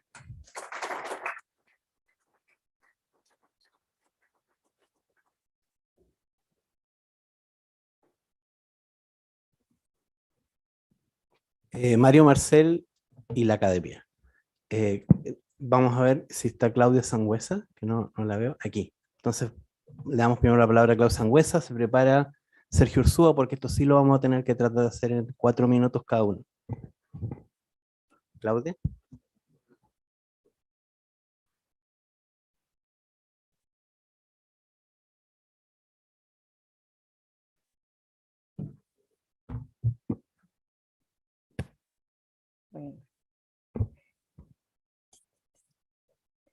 Bueno, primero, muchas gracias por la invitación. Es un placer estar aquí y un honor también ser parte de este homenaje a Mario Marcel. En realidad, lo primero que quería decir es que, de alguna manera, uno tiene ciertos modelos siempre. Las generaciones más nuevas, ¿cierto? Siguen ciertos modelos, ciertas personas a las cuales uno observa de lejos como para imitar, ¿sí? Buenos modelos. Y para mí Mario Marcel es uno de esos, una persona a la cual su trayectoria es digna de mirar no sé, con más atención. Una persona que logra combinar, ¿cierto?, en su trayectoria académica, no es la trayectoria académica tradicional, ¿cierto?, que uno observa, sino que es una trayectoria académica que logra combinar un aporte en la política pública concreta de un país, junto con un aporte en lo que es los papers, ¿cierto?, los capítulos de libros y todo lo que en la academia hoy día, ¿cierto?, y siempre ha sido muy valorado. Entonces, esa mezcla de una persona que pone mucho de su tiempo y esfuerzo en el lugar de la política pública y el Estado, en varias instituciones del Estado, es también algo que cada vez yo creo que es más difícil quizás, sobre todo porque la academia está cada vez más focalizada, ¿cierto?, en los indicadores, ¿cierto?, en los indicadores de impacto, en el número de paper publicados, etc. Entonces, eso es lo primero que quería revelar, ¿cierto? Ahora, detrás de cada logro, siempre de una persona, también hay un montón de intentos. Y yo también me he encontrado con Mario en alguno de esos intentos, y recuerdo uno de ellos, hace muchos años, ¿cierto?, en un tema de un seminario que organizamos sobre desigualdad, donde invitamos a Mario a participar, ¿cierto? Y me encantó su posición de aportar, aun cuando, por ejemplo, era un seminario que habíamos organizado en un lugar quizás que no era el más apropiado en ese momento, ¿sí? Para hablar de desigualdad. Y bueno, me invitaron a hablar sobre su trayectoria académica, ¿sí? Y por lo tanto yo me traté de centrar en eso. La verdad es que los éxitos de Mario empezaron temprano, como bien lo dijo Rosana, ¿cierto? Él fue alumno del Instituto Nacional, donde fue uno de los mejores estudiantes. También fue alumno de Ingeniería Comercial de la Universidad de Chile, entre el año 77 y el 81, donde también fue el mejor estudiante de su generación. Y además, como también dijo Rosana, fue el primer integrante de su familia en obtener un título universitario. Lo que pone aún más, diría yo, todavía, mucho más mérito, ¿cierto?, en el alcance de esos logros. Estudió un Master of Philosophy en Cambridge, donde yo también estudié, y tiene algunos papers interesantes sobre Kaldor en los años 90, ¿cierto?, los cuales no voy a profundizar, pero me parecieron interesantes, uno con Gabriel Palma, uno con Andrés Solimano, ¿cierto?, y entre otros. Después hay 3 ámbitos en los cuales ha escrito él, que tienen que ver con el sistema financiero y el sistema de pensiones, política fiscal y gestión pública. En la parte de política fiscal, y yo creo que ese es uno de los grandes aportes del trabajo de Mario Marcel, tiene que ver con su participación en el diseño de la regla de superávit estructural. Cosa que quiere decir que los gastos permanentes en las políticas sociales y en la política fiscal sean financiados con ingresos que sean estables y permanentes. Y eso es algo que parece muy trivial, pero no es para nada trivial en el contexto de la política fiscal de muchos países, no solo en América Latina, sino que del mundo. Y me gusta este aporte, primero porque creo que logra también equilibrar dos cosas. Es una forma de hacer que cualquier política social y fiscal, independiente de las preferencias sociales, o sea, podríamos tener países con una alta preferencia por redistribución y una alta carga tributaria, y aún así tener una política fiscal que siga una regla de superávit estructural, o tener un país cuyas preferencias tienen por un gasto mínimo, ¿cierto? Y aún así tener una regla de superávit estructural. Entonces, básicamente la política es independiente también de las preferencias políticas de un cierto país.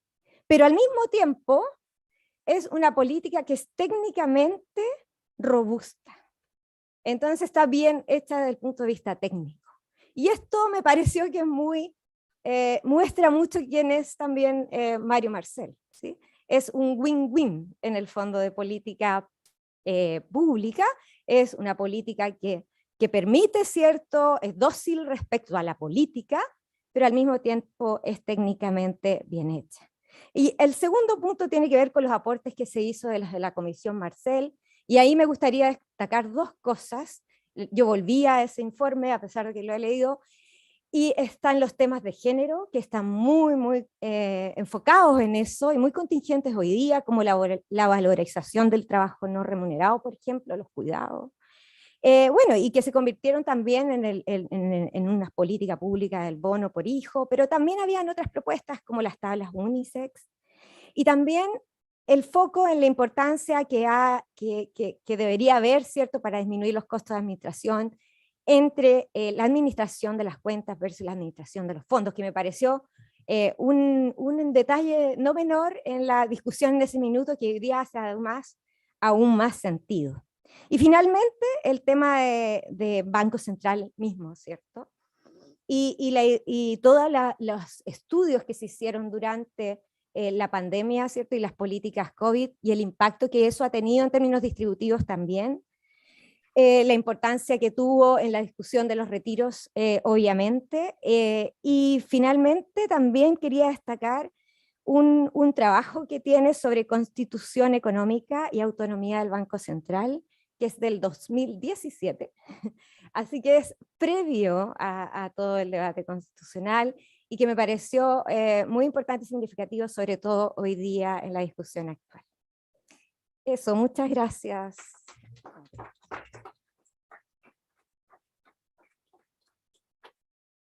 Muchas gracias, Claudia. Sergio, creo que ya tienes la pantalla. Adelante. Hola, David. Bueno, primero, disculparme por no poder estar presente, razones profesionales, y el virus me tienen alejado de Chile casi permanentemente, pero estamos tratando de volver a algún grado de normalidad. Quiero agradecer a los presentes, a quienes apoyaron en el desarrollo de esta iniciativa. Creo que es esencial como comunidad, como economistas, reconocer los logros de quienes han hecho diferencia, y en ese sentido Mario Marcel, sin duda, no solo por lo que hizo durante el 2021, sino que por el ejemplo en que se ha transformado durante varias décadas. Creo que es necesario e importante reconocer. Mi acercamiento al presidente del Banco Central pasa por las relaciones que he tenido con las instituciones internacionales. De hecho, cuando uno conversa con gente que trabaja en el BID, que trabaja en la OECD o en el Banco Mundial, es realmente impresionante notar el impacto que tuvo Marcel por su paso en estas instituciones. Eso demuestra que va mucho más allá de simplemente la economía local, el impacto que él ha logrado. Y particularmente, y como el ángulo personal, yo le doy mucha importancia al tema del mérito, y Claudia lo mencionó, Rosana lo mencionó. A mí me parece que como he egresado también del Instituto Nacional, como egresado de la Universidad de Chile, me parece tener un referente en Mario Marcel que demuestra que el mérito efectivamente tiene resultados. Me parece fundamental. Me parece fundamental para una sociedad en general, pero me parece particularmente importante en el contexto de lo que Chile está viviendo de aquí en adelante. En ese sentido, creo que premiar y reconocer la trayectoria de Mario Marcel también es un llamado a mirar a quienes van a dirigir el país en el futuro, respecto de esa visión, de una visión que a veces está cuestionada, una visión que a veces puede no generar los acuerdos o las visiones objetivas respecto a los resultados. Me parece que mirar cómo Mario Marcel con su perfil, con su currículum ha logrado hacer diferencia, demuestra que el mérito en Chile en la última década tuvo espacio, tuvo cabida, hizo diferencia, y en ese sentido hay que, creo, aplaudirlo. Yo no me voy a extender más. De nuevo, agradecer a todos los presentes, felicitar a Mario Marcel por el tremendo trabajo que hizo durante el 2021, pero más importante, por transformarse en un referente para quienes miramos a la política desde Chile, desde fuera de Chile, y uno se encuentra con estas personas que a veces, con su visión, pausadamente, con objetividad, con calma y con sentido común, que a veces tanto falta de eso en Chile, pueden hacer una gran diferencia. Así que un saludo a la distancia, y muchas gracias de nuevo por participar, y la organización fantástica. Muchas gracias.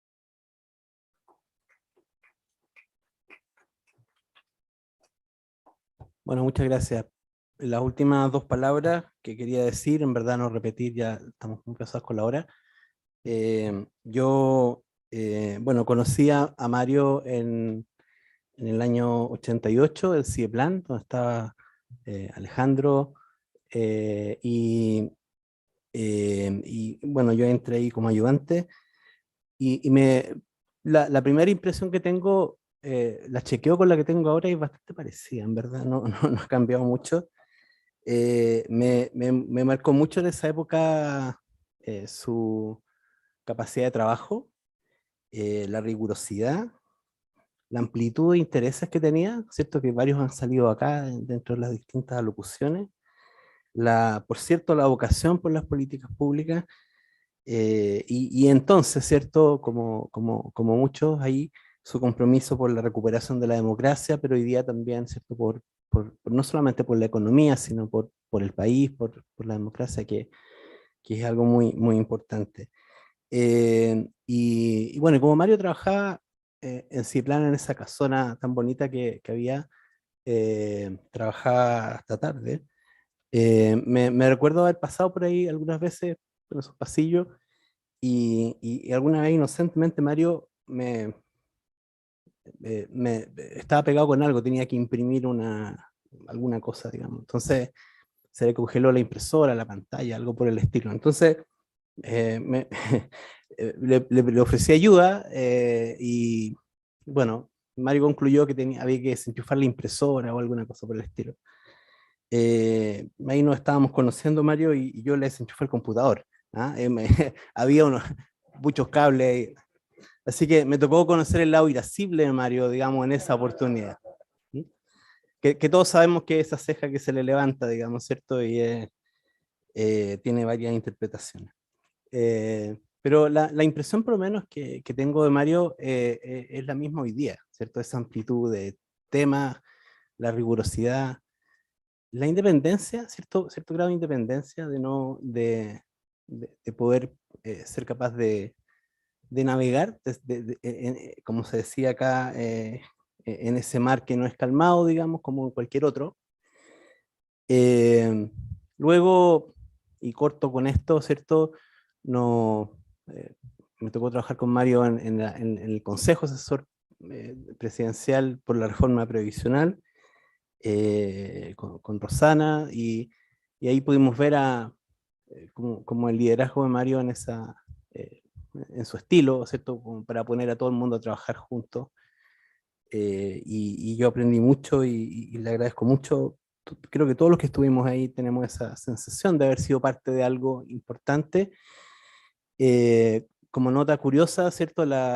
Este fue un trabajo de 3 meses y parecía bien poco probable de hacer en 3 meses, salvo que le dedicáramos todos jornada completa, ¿cierto? En esa labor que todos teníamos, por cierto, de honor, como son todas estas comisiones.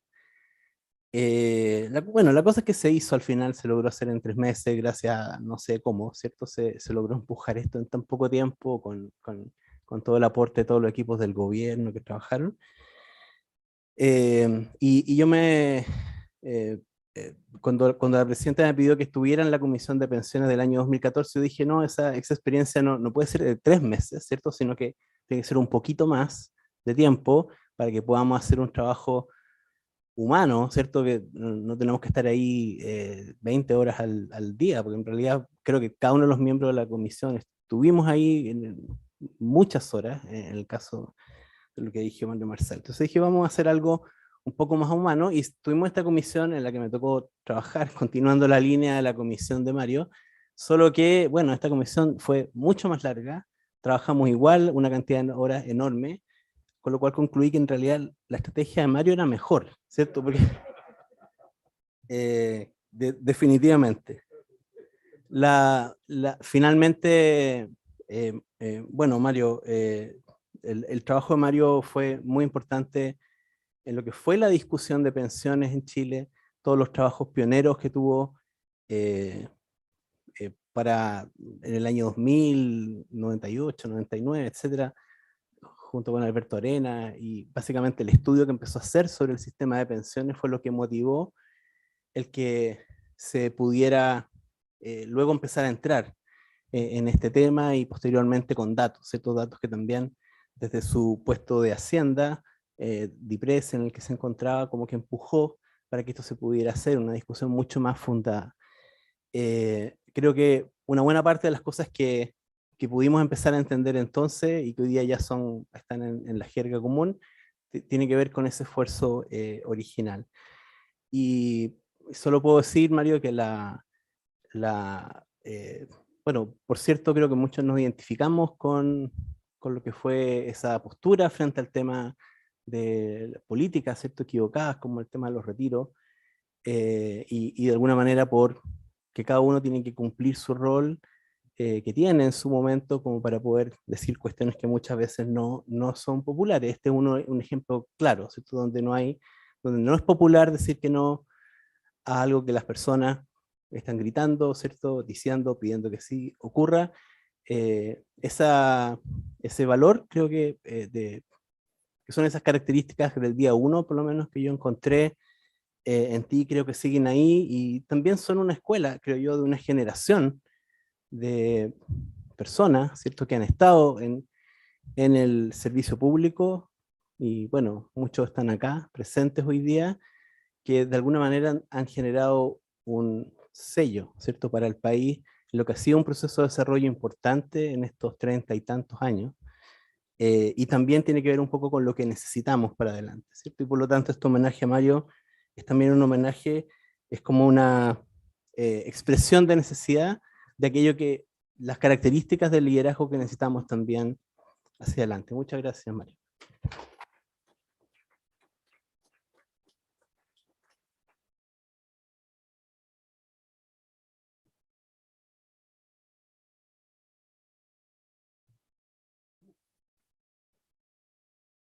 Bueno, muy bien. Buenas tardes, estamos ahí avanzando la hora. Para mí igual se ha hecho corto. Y quizás algunos de ustedes están confiando en lo que aquí se ha descrito, en que yo soy parco y pocas palabras para que esto termine pronto, ¿ah?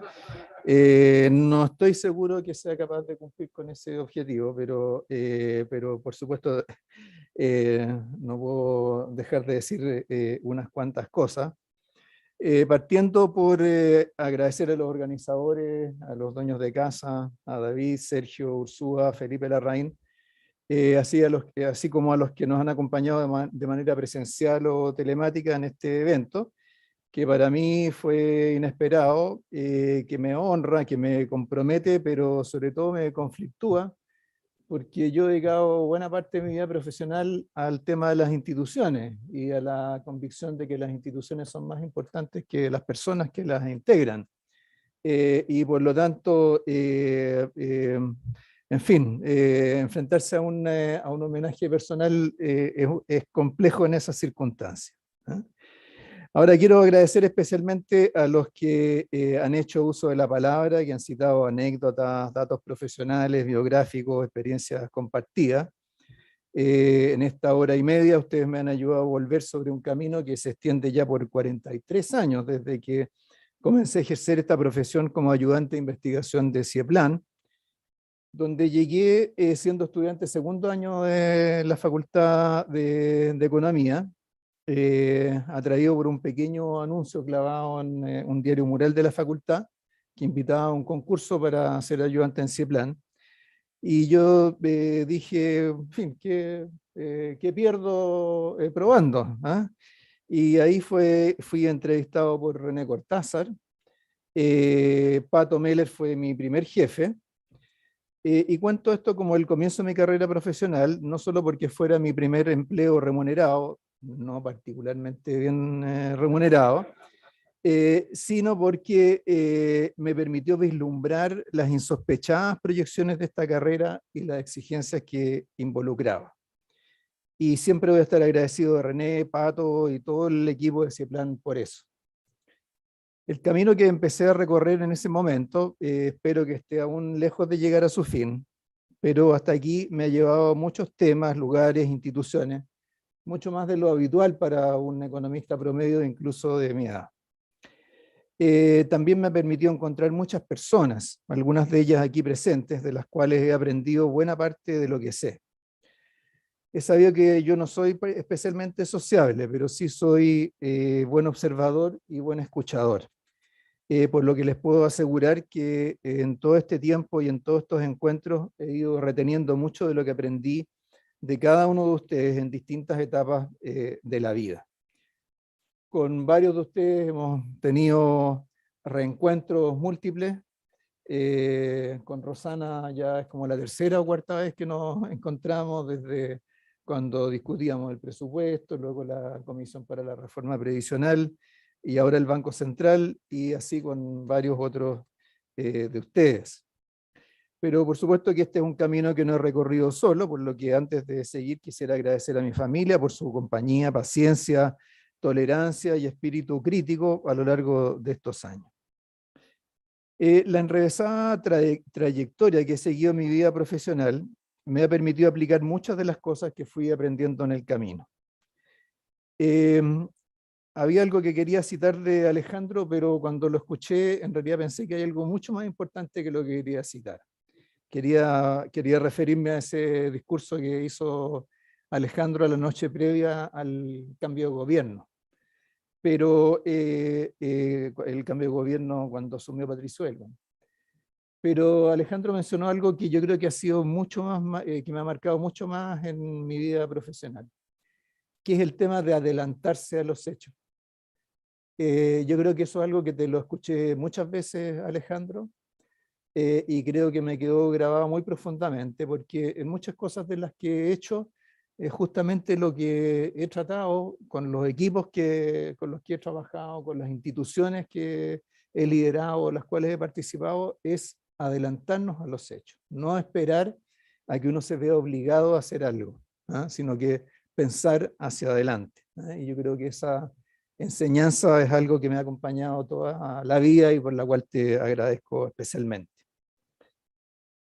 Por eso, junto con agradecer a los organizadores y a los panelistas, quiero reconocer a todos aquellos presentes o ausentes que me entregaron ideas, valores, instrumentos que he tenido la suerte de poder aplicar aún en contextos muy diferentes en los cuales los conocí. Entre los ausentes, quiero mencionar especialmente a 3 amigos y colegas que partieron demasiado temprano. A Mauricio Ponce, mi compañero de mi primera aventura de vida independiente, la primera vez que viví solo, fuera de mi familia. A Jaime Crispi, compañero de proyectos y divagaciones en políticas públicas, y a Claudia Sepúlveda, mi compañera de estudio en los 5 años en la universidad, que nos dejó hace solo unos meses. Este evento fue convocado como un homenaje entre colegas de una profesión que en las últimas 4 décadas ha pasado por periodos muy diferentes en Chile. En este tiempo, los economistas han conocido el poder casi absoluto, así como la estigmatización y la descalificación, con muchos estadios posibles intermedios. Hemos sido héroes y villanos, hemos afectado la vida de millones de personas, hemos creado y facilitado proyectos e ilusiones, pero también hemos frustrado otros tantos. Nuestras opiniones han sido buscadas y citadas para sazonar debates y hemos protagonizado grandes polémicas. Hemos hecho de todo salvo pasar desapercibidos. Por eso en esta oportunidad quisiera compartir con ustedes algunas reflexiones respecto a lo que a mi entender significa ser economista en Chile. Un país que literalmente es un país emergente, de ingreso medio alto, que ha sido objeto de experimentos, que ha albergado profundos conflictos, que aspira a grandes cosas, pero que arrastra injusticias, contradicciones, culpas y dudas. En esta reflexión no quiero solo mirar nuestra experiencia pasada, sino que también los nuevos desafíos que hoy emergen y que alimentan la ya larga lista de cosas por hacer, algunos de los cuales han sido mencionados por ustedes. Me parece indiscutible que la preeminencia de los economistas, positiva o negativa, se explica por la fuerte relación que ha existido entre economía y políticas públicas desde el propio origen de esta disciplina. No en vano, la economía fue primero economía política y surgió de las llamadas ciencias morales. Y aunque los primeros escritos de los clásicos como Adam Smith y Ricardo buscaban explicar las leyes que guiaban el funcionamiento de la economía, contenían numerosos juicios respecto de las regulaciones y normas que, a su entender, distorsionaban la operación de esas leyes. Todos leímos sobre las Corn Laws, excepto a las que se refería David Ricardo, y así muchas otras cosas que están en esos primeros pasos que dio la economía. Y de ahí en adelante, los economistas nunca abandonaron una preocupación central por la política económica, fuera para abogar por la eliminación de interferencias al libre funcionamiento de los mercados o para restringir, orientar o reemplazar su rol. Recuerdo que en mis primeros años como estudiante de economía, el profesor Andrés Sanfuentes nos dijo con su conocida ironía que todos estudiábamos como si fuéramos a ser ministros de Hacienda, cuando en realidad la enorme mayoría lo harían otras tareas, asesorando a empresas, en instituciones financieras o realizando actividad académica. Esto, por supuesto, es una realidad estadística indiscutible. Sin embargo, tanto en nuestra formación como en el ejercicio de esta profesión, las políticas públicas son siempre un referente central para las y los economistas desde donde quiera que se ejerza este oficio. No se trata solo de que muchos economistas estén dedicados a formular, implementar, evaluar o analizar políticas públicas. Parte importante del trabajo académico está motivado por y concluye con implicancias de política. Del mismo modo, las regulaciones y el entorno económico son un referente y un blanco de críticas para muchos economistas que trabajan desde el mundo de la empresa, de las finanzas o de la administración pública.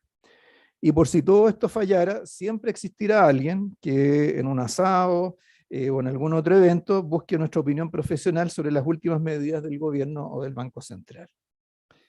Esta relación estrecha entre economía y políticas públicas nos da una especial influencia, pero también involucra grandes responsabilidades.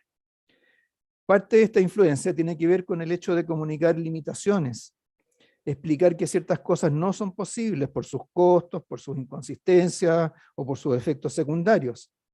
Aunque la descripción de la economía como una ciencia lúgubre, la dismal science, se acuñó en un contexto bastante distinto, surgió en relación a las predicciones de Malthus sobre la autorregulación del crecimiento de la población, también se podría aplicar al hecho de que los economistas somos muchas veces portadores de malas noticias. Son los que cortan la música de la fiesta, en la conocida metáfora de Vittorio que le hemos escuchado muchas veces. Esto no nos vuelve especialmente populares y por lo tanto invita a la ilusión de que si se dejara a los economistas y sus advertencias de lado, muchas cosas podrían hacerse. Los límites que vemos los economistas no se refieren exclusivamente a una cuestión de recursos, tienen que ver con interdependencia, con externalidades, con consistencia intertemporal. Los economistas acostumbramos a tener en nuestra mente una suerte de modelo de equilibrio general, donde las cosas no ocurren aisladamente, sino que generalmente tienen sustanciales efectos colaterales, ya sea por el uso alternativo de los recursos, por derivaciones contraproducentes, o precedentes que son difíciles de poder contener. Soy consciente de estas limitaciones. Ser consciente de estas limitaciones puede ser considerado una ventaja, pero involucra también un gran riesgo. Pues interpretado estáticamente, puede ser una receta para el inmovilismo, como muchas veces nos ha enrostrado Claudia Sangüesa, que habló acá en sus columnas de opinión. Para mí, tomarse en serio los límites implica entender su origen, a partir de lo cual podemos identificar cómo estos se pueden estrechar o ampliar. Por otro lado, los límites hablan también de interdependencia, lo que significa que cuando algo no se puede hacer, debería ser para permitir que ocurran otras cosas aún más importantes. Esa fue en buena medida mi experiencia en la dirección de presupuesto durante el gobierno del presidente Ricardo Lagos. Es cierto que con Nicolás Izaguirre tuvimos que decir que no a muchas cosas, pero la acumulación de esos no permitió grandes sí, permitió reformas y programas que demandaban muchos recursos, como la reforma procesal penal, el Plan Auge o Chile Solidario. En esa época también buscamos generar precedentes positivos, medidas pensadas para ser repetidas, imitadas, adaptadas, y que continúan algunas de ellas hasta el día de hoy, como por ejemplo los protocolos presupuestarios. Y si hablamos de los grandes ahorros en épocas de abundancia, ¿qué justificación más evidente para haberlos podido utilizar para apoyar masivamente a los hogares chilenos durante la pandemia del COVID-19? En otras palabras, quedarse en los límites estáticos, aislados, dogmatizados, hablan de un ejercicio arrogante y poco creativo de nuestra profesión.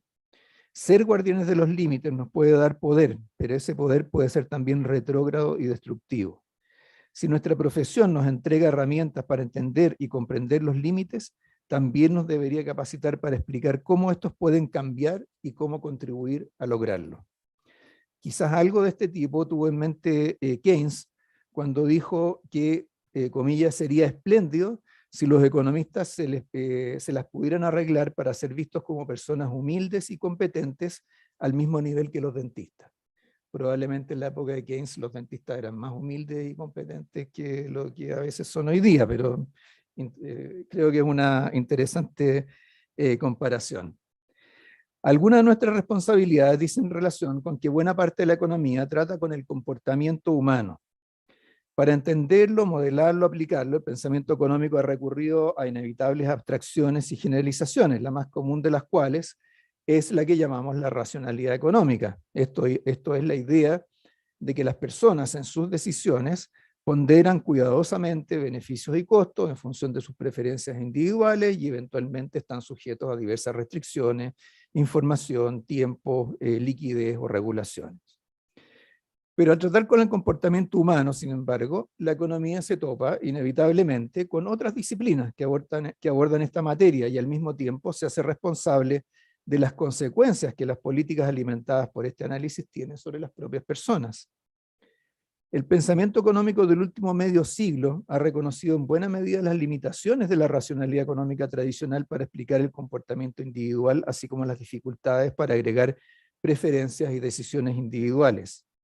Como producto de esto, la teoría ha tratado incesantemente de expandir la capacidad para entender y representar ese comportamiento en las decisiones económicas.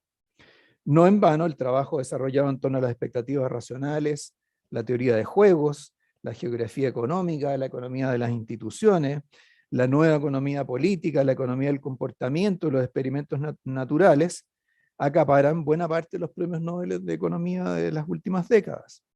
Pero aún así la racionalidad económica sigue dominando nuestra forma de ver el mundo.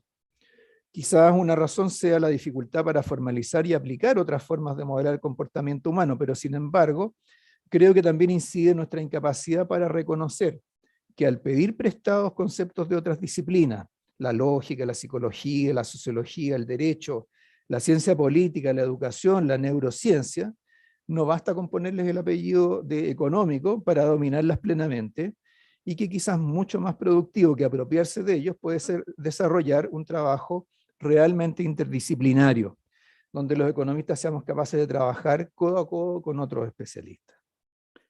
Mi experiencia a este respecto ha sido increíblemente positiva.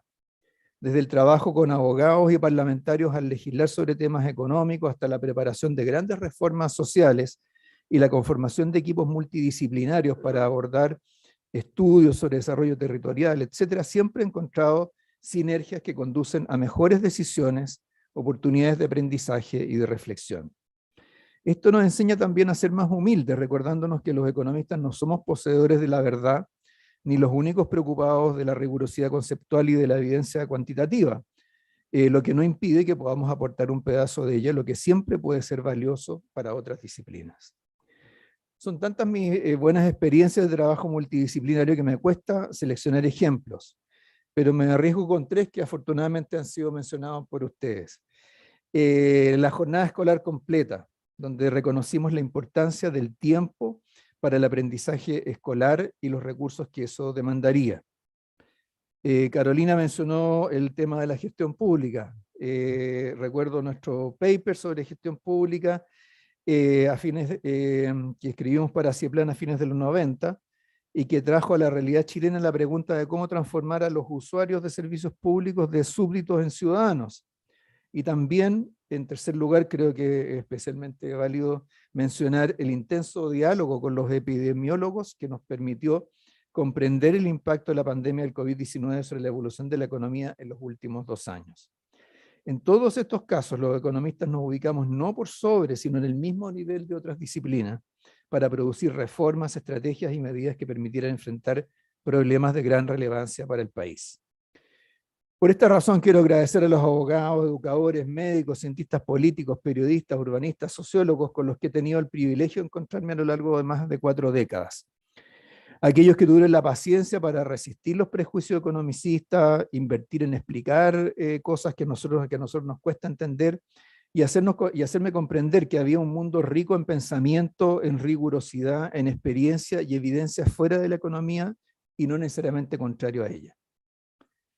Pero trabajar con comportamiento humano involucra desafíos que van más allá de la interdisciplinariedad, porque mientras tratamos de formalizar los condicionantes de ese comportamiento, también tomamos decisiones que afectan a las mismas personas.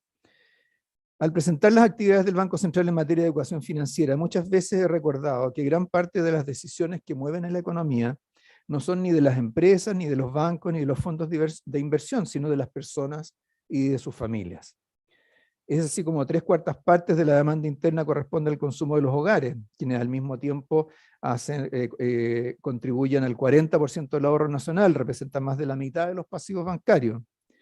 Entregar, por lo tanto, la información y las herramientas para que esos hogares tomen buenas decisiones económicas no solo contribuye a que los mercados sean más eficientes, sino a reconocer la importancia de las decisiones de esos hogares, así como el impacto de la política económica sobre su bienestar.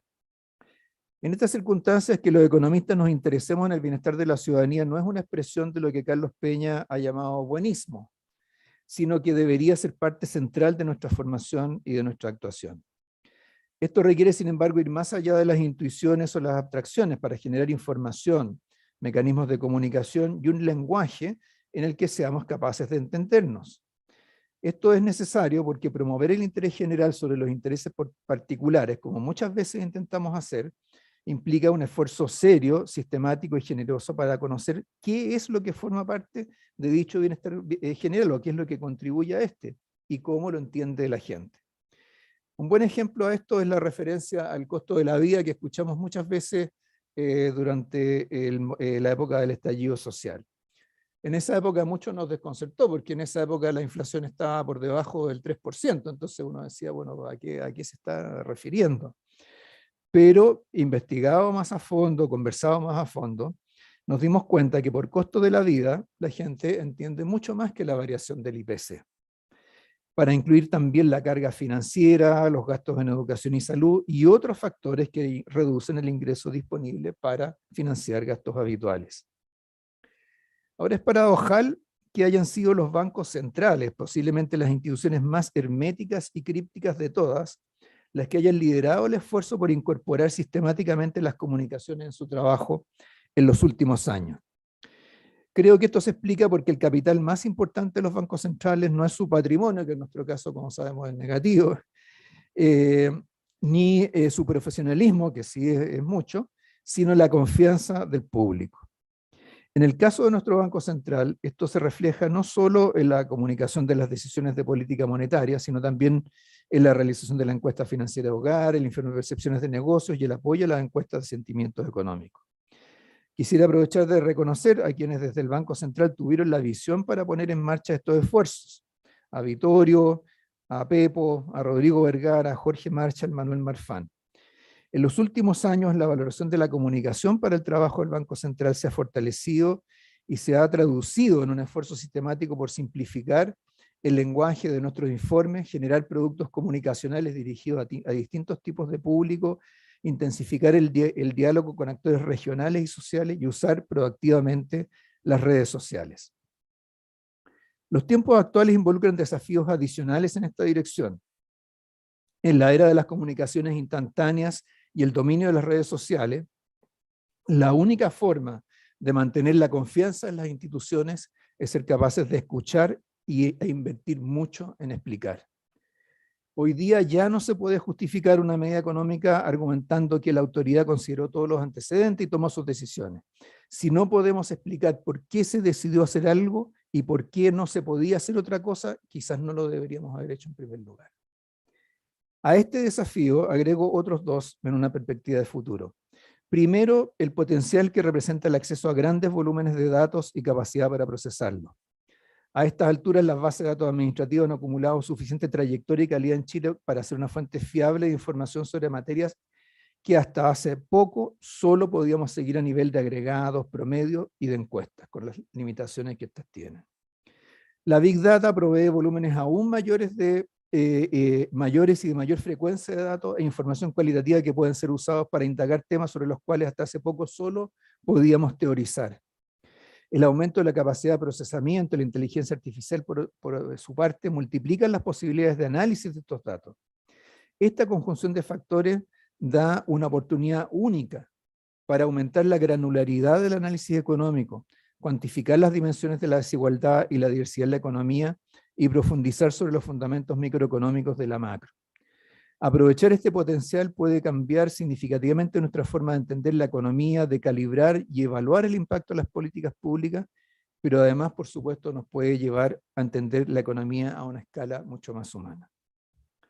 Un segundo desafío es introducir la dimensión ambiental en nuestra modelación de la economía. Aunque prácticamente desde el origen de la formalización de las funciones de producción, los economistas hemos hecho referencia a recursos naturales en el concepto de tierra, este factor se fue quedando atrás en el desarrollo teórico y empírico, probablemente por las dificultades analíticas que significaba incluir un factor de producción que se concebía como de oferta fija. Por su parte, el medio ambiente y los recursos naturales hace ya tiempo que resienten el impacto de la producción masiva y han dejado de ser considerados un mero insumo del proceso productivo para ser vistos más bien como capital intergeneracional en evidente proceso de degradación. Un desafío de enorme importancia para los economistas en los próximos años va a ser medir ese capital natural e incorporarlo en análisis económico, conociendo los verdaderos costos de producir y consumir, generando regulaciones e incentivos que aseguren que el uso, la preservación o la recuperación de ese capital natural responda a las preferencias de la ciudadanía y al interés de las generaciones venideras.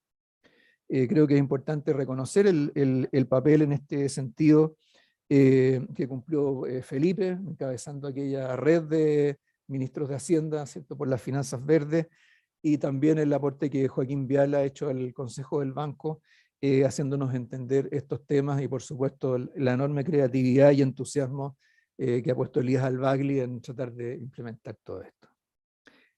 Queridas amigas y amigos, este breve recorrido por lo que para mí ha significado ser economista en el Chile de los últimos 4 decenios y lo que considero algunos de los desafíos inmediatos para nuestro oficio, lo he hecho no solo porque a esta altura de la vida y del ejercicio de esta profesión uno debería ser capaz de extraer lecciones de su propia experiencia, sino porque creo que tiene algo que ver con este encuentro.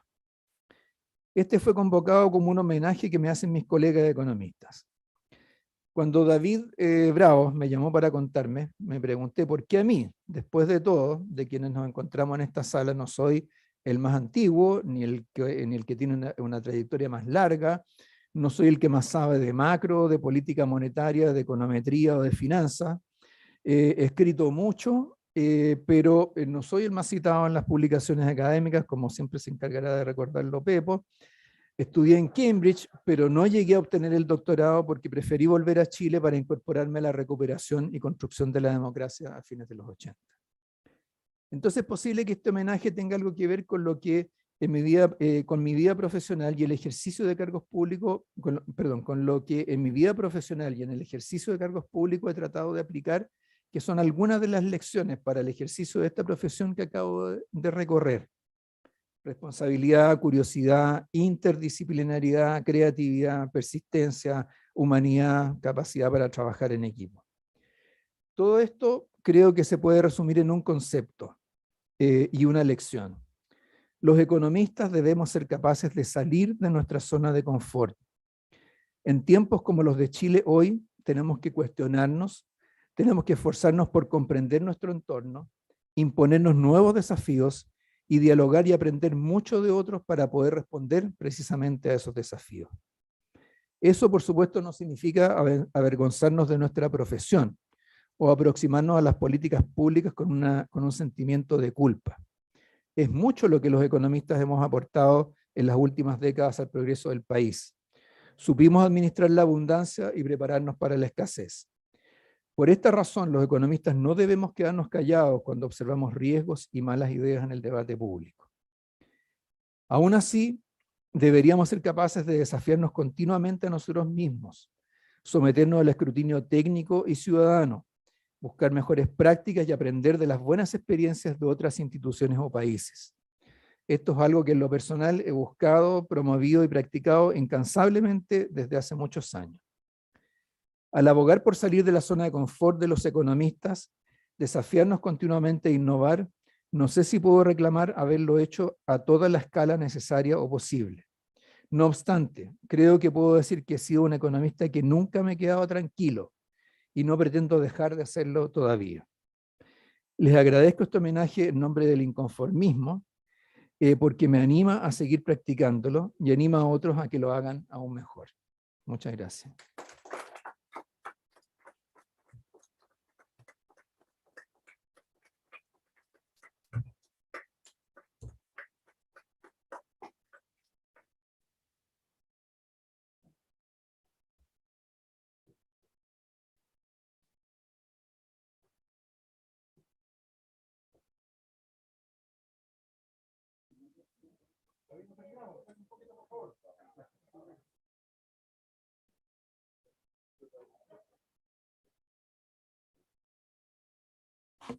Oye, les pedimos unos minutos más para entregarle a Mario un recuerdo de este homenaje. Y yo aprovecho de decir, Mario, que además del gusto y el honor que hemos tenido acá, yo me quedé con algo que mencionó Rosana, que nos dejaste a todos descolocados. Esto que pololeabas en sexto básico. A mí me... No estoy seguro de ese dato.